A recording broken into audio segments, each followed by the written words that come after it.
What is cybersecurity posture and how to improve it? Before we begin discussing such things, we must begin by defining some words. Words, after all, have meaning, and it is crucial that we all understand them the same way if we are to share ideas and concepts. When we say the sky is blue, for example, we all understand what the sky is and what blue is, so we all end up with the same mental picture in our heads. Posture, for example, typically refers to a position associated with the body. Merriam-Webster offers us these definitions. A, the position or bearing of the body, whether characteristic or assumed for a special purpose.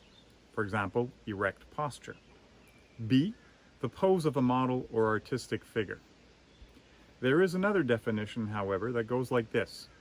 State or condition at a given time, especially with respect to capability in particular circumstances. For example, maintain a competitive posture in the market. This is more in line with what we need, with respect to capability. The particular circumstance that we're concerned with here is the ability for an organization to defend itself from a cyber attack. Your cybersecurity posture, then, is the sum of your abilities and capabilities to fend off, withstand, and recover from a cybersecurity incident. Unfortunately, there's no magic pill that will make any organization 100% secure. There isn't any one thing you can do to completely protect yourself, despite what many vendors will have you believe. There is, however, a singular critical thing organizations can do to mitigate the risk of a cyber attack. We'll get to that in a bit. When it comes to cybersecurity, it is imperative to take a layered approach. I call it Shrek's onion. Layers. Onions have layers, ogres have layers.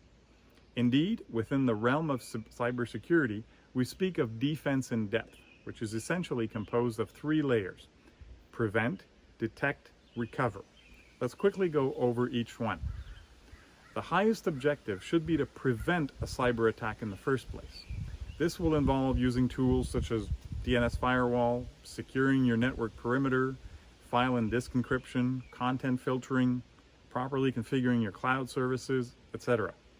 Anything and everything you can do to prevent an attacker from getting to your data.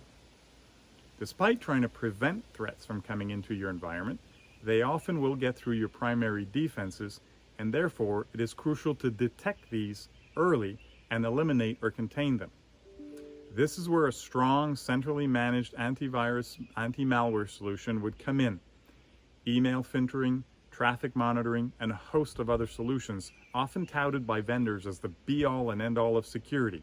Just take this little red pill and you'll never have to worry about security. You'll be able to sleep soundly at night. And yet, despite all these efforts, threats do get in, and they do infect networks. At this point, you're in recovery mode. This is the stage where most organizations resort to restoring their data from backups, re-imaging their workstations, or rolling back via snapshots. Oddly enough, many small businesses believe they're protected from cyber incidents because they have good backups. I can never help but smirk and tell them, yeah, that's fine, but you realize that if you're resorting to backups, it's because it's too late? You've been the victim of a cyber attack, and it may cost you highly, both financially and in terms of reputation to your company. If recovery is your primary defense, then your cybersecurity posture is nowhere near good enough.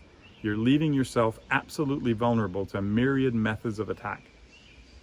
Now that you understand a little more about how much needs to be done to protect your network and your data from a cyber attack, what is that singular critical thing that I mentioned above that organizations can do to mitigate the risk of becoming a victim? Surprisingly, it has nothing to do with technology. You can't even buy it.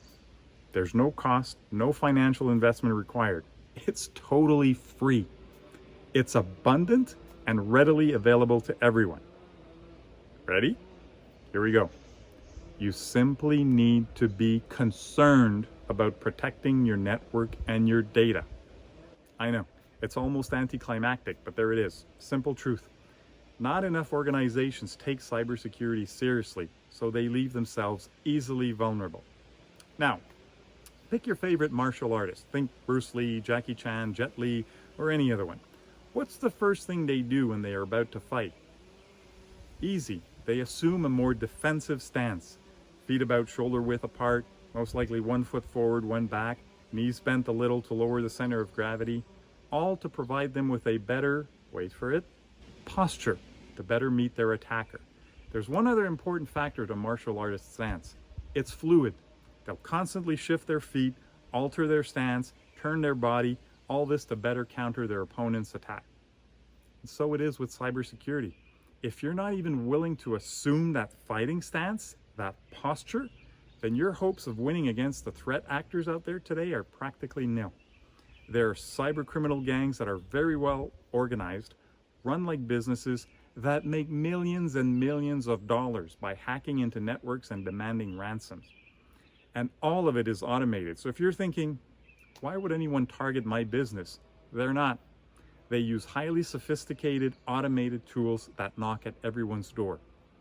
For example, I run a system called a honeypot at home. This is a type of system that emulates vulnerabilities commonly found on computers and networks, and then logs the attempts to break into them. On a typical day, I can get as many as 100,000 attempts on that system.